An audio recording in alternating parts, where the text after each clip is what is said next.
Pemirsa, manajemen zoo atau Gembira Loka Zoo Yogyakarta memutuskan menutup sementara kunjungan pada 22 Maret lalu karena belum redanya pandemi COVID-19 ini. Akibat penutupan ini tentunya berdampak pada operasional kebun binatang, dan untuk mengetahui lebih lanjut kondisi ini sudah tersambung dengan Direktur Utama Gembira Loka Zoo KMTA Tirto di Projo. Apa kabar Pak Joko? Selamat siang, kabar baik, sehat selalu. Baik, Pak Joko, jadi selama masa pandemi ini untuk satwa atau juga hewan-hewan yang di dalam seperti apa, Pak?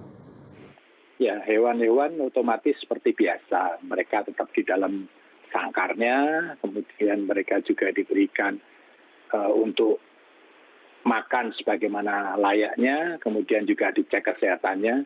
Jadi tidak ada perubahan untuk masalah untuk satwa tersebut. Hanya ada sedikit penyesuaian untuk menu saja. Yang dulu menunya adalah untuk buah-buahan tertentu, kemudian kita ganti dengan buah yang lain dengan kondisi dan gizi yang tetap sama kandungannya, sehingga tidak mempengaruhi terhadap kesehatan tersebut. Pak, jadi untuk kebun binatang ini sendiri sampai kapan Pak tutupnya, Pak?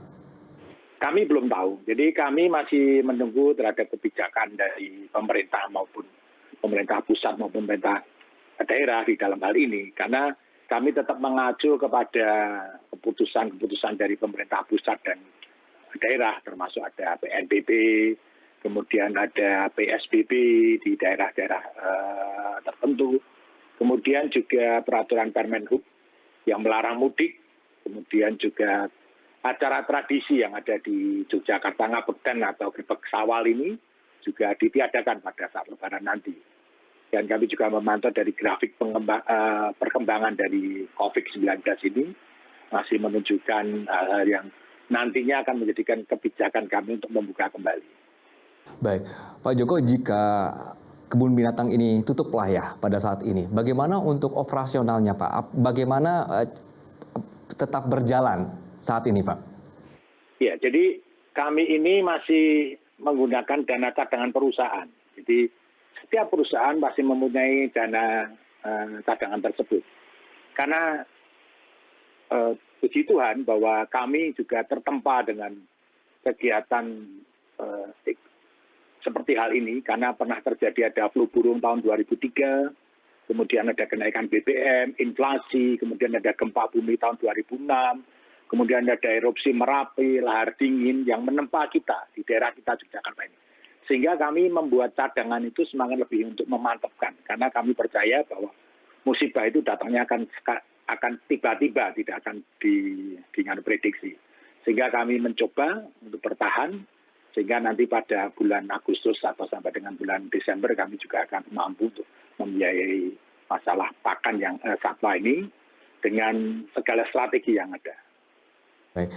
Pak Joko, kemudian selama masa tutup ini untuk kebun binatangnya, bagaimana dengan karyawannya sendiri, Pak? Apakah sudah ada yang terkena atau dirumahkan? Ya, karyawan tersebut kami bagi menjadi 3 kelompok. Yang pertama adalah kelompok pertama adalah mereka yang dirumahkan, jadi mereka tidak bekerja sama sekali. Dan kelompok kedua adalah mereka yang bekerja dari rumah untuk melakukan kegiatan di Gembira Loka. Kemudian yang ketiga adalah kelompok mereka yang harus bekerja di Gembira Loka.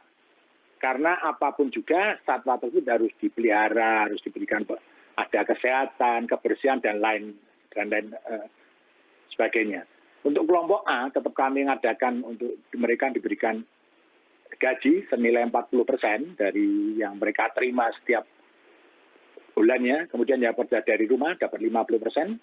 Kemudian mereka yang bekerja di Gembira Loka juga dapat penggajian 50% plus uang transport untuk mereka. Baik. Pak Joko, tadi sempat Bapak sebutkan juga mengenai pakan untuk hewan-hewannya, ada substitusi juga, ada penggantinya. Jadi untuk mendapatkan pakan atau juga perawatan atau juga mekanisme pemberian makan, ini seperti apa, Pak?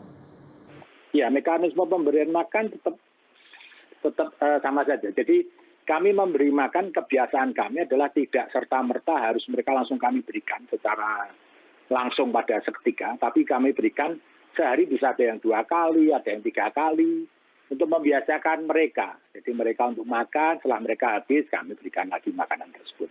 Kalau substitusi penggantinya, yaitu seperti halnya buah-buah yang mahal, yang susah kita dapat sekarang ini, kita substitusi menjadi buah yang mudah didapat, harganya lebih murah. Misalnya seperti biasanya pisang raja yang kita berikan, kemudian kita ganti pisang yang lain, seperti Raja Bandung misalnya. Kemudian buah naga, kita ganti dengan buah yang lain, yang kandungannya tetap sama. Seperti daging yang biasanya kita memberikan daging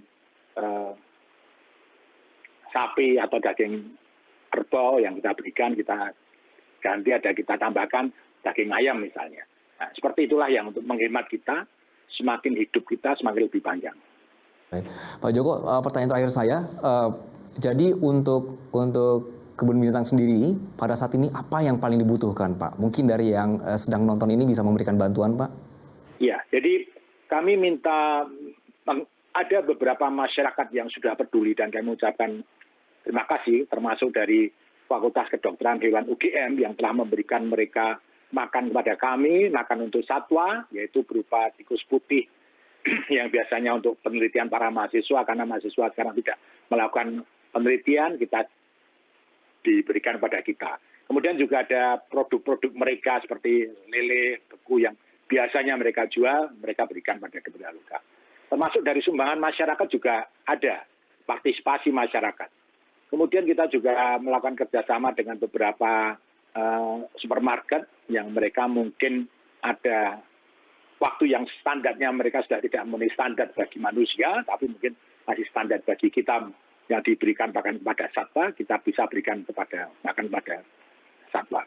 Memang paling besar sekali anggaran tersebut adalah pada satwa mamalia besar, gajah yang setiap harinya saja mereka menghabiskan lebih kurang sekitar 200 kilogram rumput saja.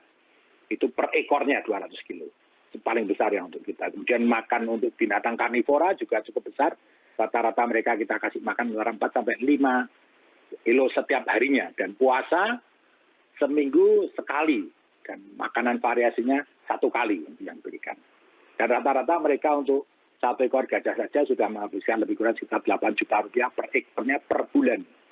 Dan untuk harimau juga bisa menghabiskan tidak kurang dari 10 juta per bulan yang kita lakukan sekarang ini. Juga ya Pak ya. Pak, saya dengar ini ada inovasi bahwa bisa melihat dari YouTube. Ini seperti apa sih Pak sebenarnya Pak? Iya, jadi mereka yang merasa ingin seperti tidak suntuk di rumah, mereka bisa melihat di YouTube, di Instagram kami, di GL Zoo, ya.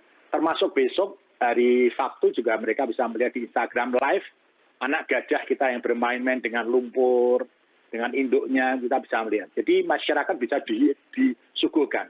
Sehingga pada saatnya nanti diharapkan Gembira Luka untuk buka kembali, mereka untuk kangen kembali untuk berkunjung Gembira Luka. Itu harapan kami agar masyarakat tetap mengingat Gembira Luka masih ada. Dan Gembira Luka masih membutuhkan kunjungan untuk Anda setelah pasca pandemi ini nanti. Baik, Pak Joko terima kasih atas waktu Bapak di siang hari ini Pak.